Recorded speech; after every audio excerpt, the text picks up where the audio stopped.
Kam jirtu nagaa keessanii baga nagaa taatanii yeroo hedduudhaaf walirraa fagaannee turre. Haa ta'u malee har'aa walitti deebinee jirra. Kanaan dura egaa waa'ee wixinee qorannoo qopheessuu, wixinee qorannoo kana immoo erga qopheessinee akkamiin akka dhiyeessinu waliin ilaalaa turre. Har'a immoo akkamittiin egaa wixinee keenya qopheessinee dhiyeessinee dirree irratti baanee ragaa funaanuuf deemna jechuudha. Dirree qorannoo irratti gaafa baanu immoo maal goonaa kan jedhu gabaabinaan ilaallee barnoota keenya keessatti waan hedduu hubattu jedhee yaada. Egaa jalqaba irratti gaafa dirree irratti baanu maal gochuu qabnaa kan jedhu muummee irraa barannu irraa waraqaa ragaa yookiin waraqaa beekamtii fudhachuu qabna jechuudha. Sana booda waraqaa beekamtii keenya erga fudhannee bakka iddattoo keenya yookiin ragaa inni arganna bakka jenne sana deemnee ragaa keenya funaanuu jalqabnaa jechuudha. Mee egaa fakkeenyaaf ragaa keenya akkamiin funaannaa kan jedhu suur-sagalee yookiin viidiyoo isinii qopheessa jira. Viidiyoo kana daawwadhaa. Amma dhumaatti hordofaa. Turtii gaarii.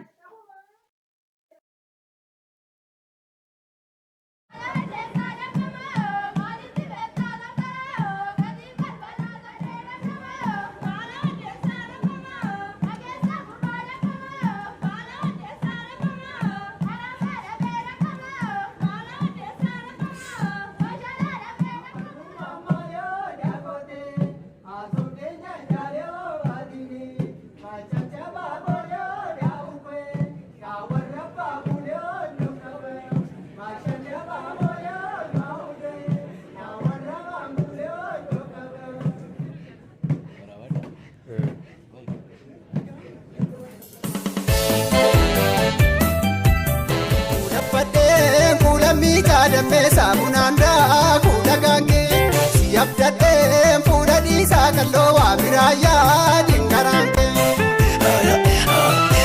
gabana jo ya de talabo yelaga na gubati magala ko ya de damme shode kawan charugati eloda dekho me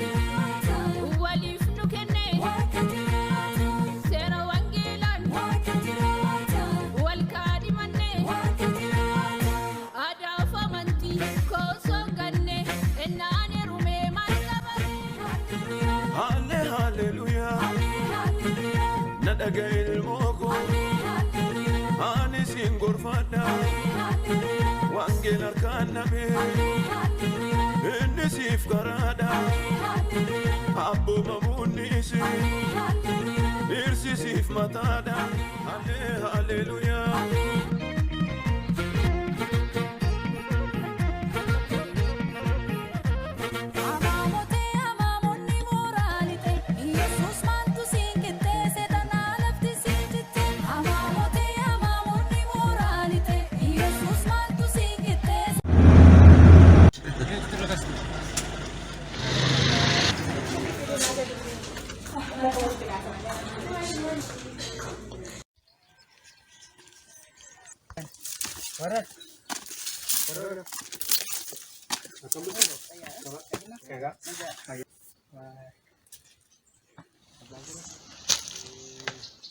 Sirba mormaa maalidha? Sirba mormaa? Sirba mormaa. Sirbi mormaa kuni jaalala. Amma yerootti yeroodha.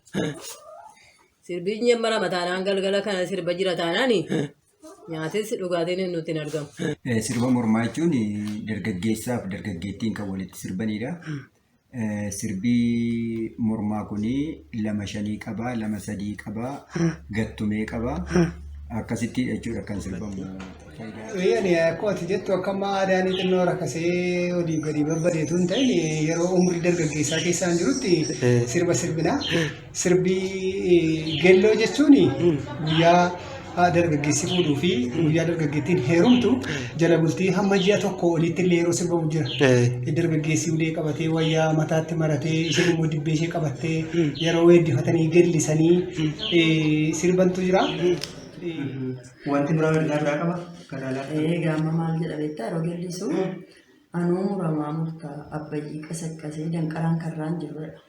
Anuu dhufamaa dhufta halkaniin gasan gasee akkataan yeroo kana egaan beektaa egaan oolanii tokko nama jedhu amma mammananii nama sanatti siqu. Waldaanaa fi kanumaan itti dhufanii wajjin mara jaalatu jechuudha. Jireenya isaanii wajjin gaggeeffatu. Jaalala gara fuulduraalee ibsuu danda'a jechuudha. Isin immoo kamii warri durbaammoo yeroo sana akkam jettu yeroo inni haala kanaan sirbu akkam waan jalaa qaban jira moo jalaan qabdu dubbi dibbee guddiif yeroo sana yeroo inni akkas jedhu sanaa sagaleen ittiin jedhu sanaanii fakkeessitee akka nama gitaara rukutu yookiin akka nama masiinqoo rukutuutti akkeessaan jedhamne sagalee fakkeesse duukaa deemsiste sagalee isaa qabaluu sana yeroo rukuttu duukaa deemsiste jedhu sana malee calleetti dhaabattee utuu hin ta'in duukaa rukutti bakka duukaa rukutti. Yoo nu erganii silaa jaalalaan nu ergamini. Wanta sirbicha jaallannuu fi jaartiin diddeetti. Dibbee koo, wayyaa koo, shittoo koo sila guyyaa sagalee dhaqee baasee ala kaadha. Biddeen irbaata tooshamee irbaata laannee jaartiidhaan rafeennee raftiifnee qalbiidhaan saanqaa keenya banannee ulluunnee baana. Achuu dhaabatanii si'achi haatee dibbee jirgutti inni addanaa gillifata. Malabaashee nagannaa gabayyaa baana malee malabaashee wallabnaa meefayyaa taana malee yeroo inni jedhu isheen immoo daa dibbee jirgutti.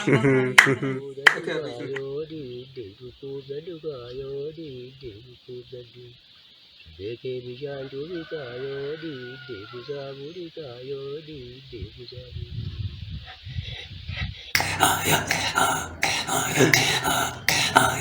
jedhamu. Kuni isheen dibbee rukutattee sitti sirbiti.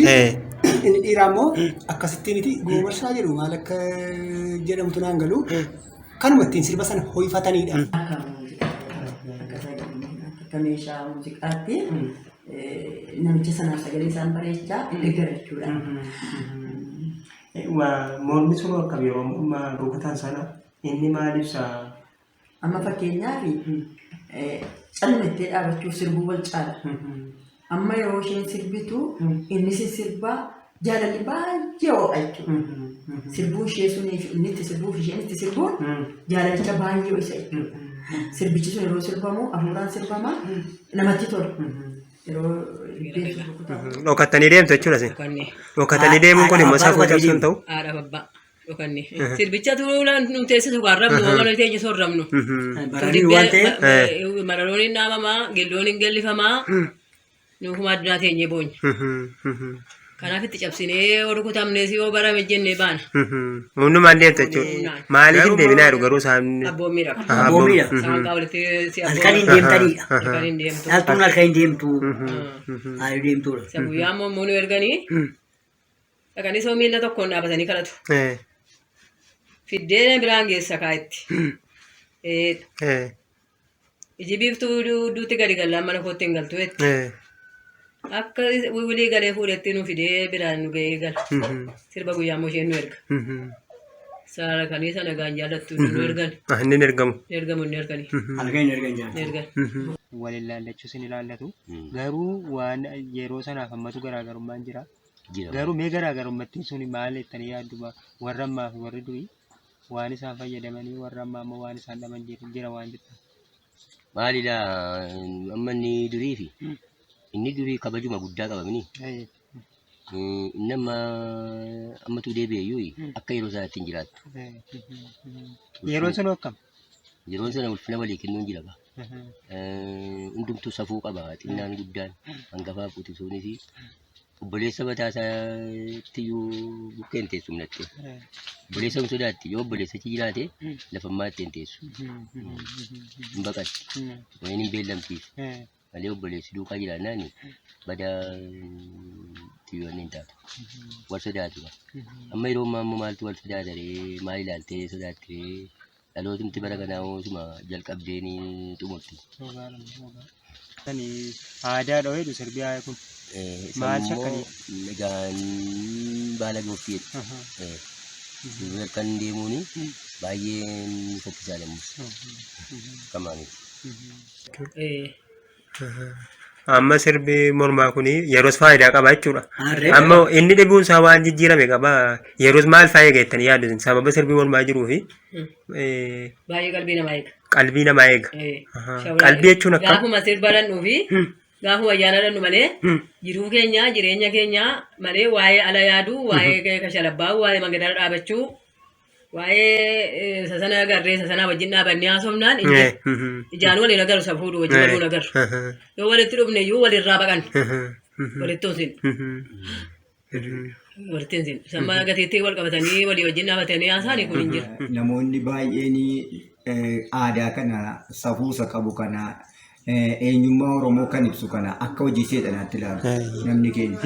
Aadaa jedhanii ilaalanii dhugumatu wanti kun safuun kun biyya kana ceesaa jedhanii yaadanii akka hojii seexanaa sirbituu mootummaa waaqayyoon dhaaltu akka hojii seexanaatti ilaalu jechaadha. Aadaadhaan safuu beetti, aadaa beetti, durbii aadaa beetti, safuu qabdi, dhiirris akkasuma safuu qaba, dargaggeessi akkam yoo olii gaddeemeyyuu durba namaatti hin bu'u, durbis akkam yoo taate dargaggeessaa waliin waan hin taane keessa galuu hin qabdu. Qulqullina ishee durbummaa ishee eeggattee jechuudha kan isheen heerumaa turte yeroo sana. Aadaan uummata Oromoo yeroo ammaa kana maaliif akka ta'e beekannoo qaqqabbanaa jira. Keessumatti akka godina Wallagga Lixaatti yaraadha aadaa duukaa kan jechaa jirurraan kan darbe kana fakkaata siin jechuuf jedhee. Waan kun amma sirbi kun jiraama. Adaan jiru. Amma akka addanaatti amma lafa nama jiru kanatti al tokko tokko hin arrabsu xaasaa fa'aa rukutatanii yaakaanii fa'aa rukutatu. Isuma rukutanii xinnoo dhuma arrabsu kanuma fa'aa jira. Garuu karaa nu keenyaatti amma dibbeedhaan jalqabee namni jedhu amantiin hedduu babal'atee namni sin sodaata. Ani yoo haadhaadha jedheen sitti maal jira malee amma aadaanis illee kabajamuu qaba garuu amantiin xinnoo walqiixaa kan jedhu nama sodaachisee namni sirba kana dhiisee amma garuu deddeebi'aa jira aadaan kun. Uffata aadaa hojjetamaa jira, dibbeen aadaas hojjetamaa jira. Amma baay'een isaanii sirbanii agarsiisaa jira. Fakkeenyaaf bakka Lubbaa Booroo fudhannee akka Wallaggaa gara gadii kana yoo fudhannee sirbanii agarsiisaa jiru dibbeen kana. Mannaa deddeebi'aa jira jechuudha. Akkami faayidaa amantii moo sirba kanatti faayidaa qaba jettanii yaaddu? Safuu ni eega erga ta'e akkam isa kamtu caala jettanii yaaddu? Ilaamee akka aadaatti aadaan bakka isaatti barbaachisaadha. Akka amantiitti immoo amantiin bakka isaatti barbaachisaadha.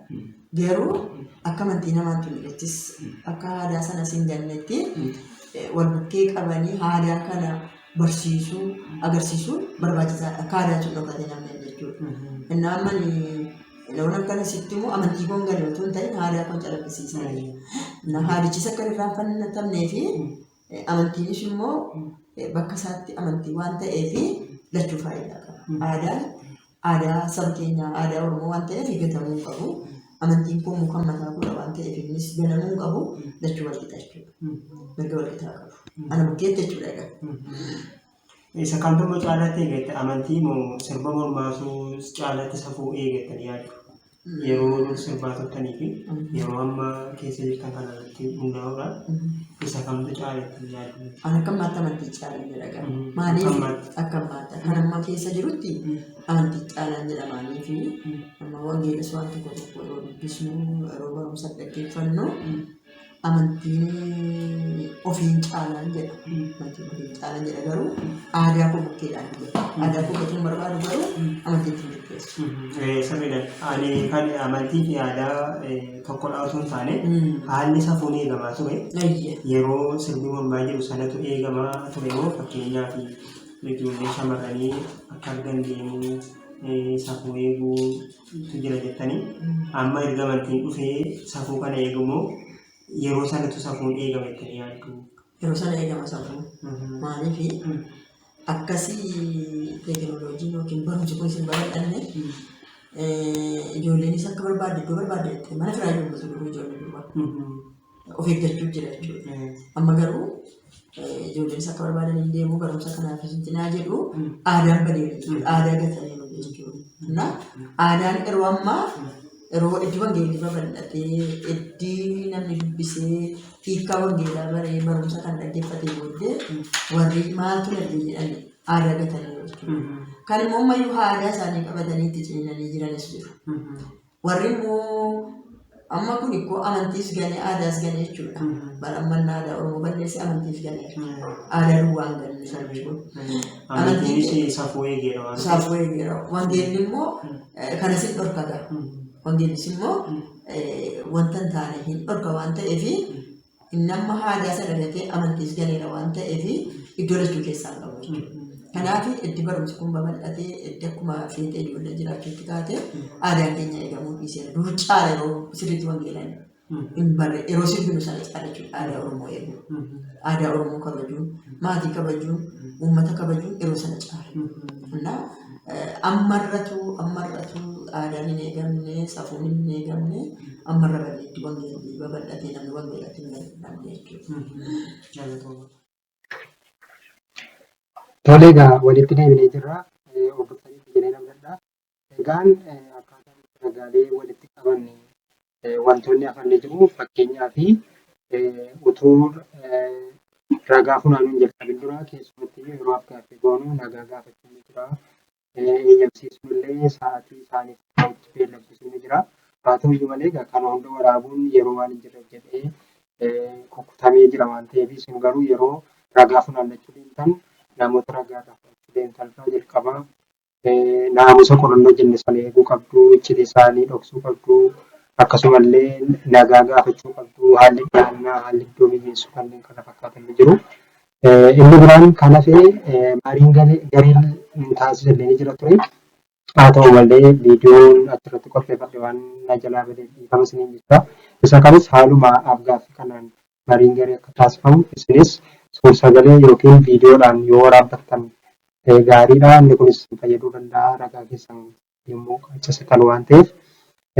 Egaa walumaa galatti ragaalee haala kanaan qindeessinee ragaalee keenya walitti qabanna.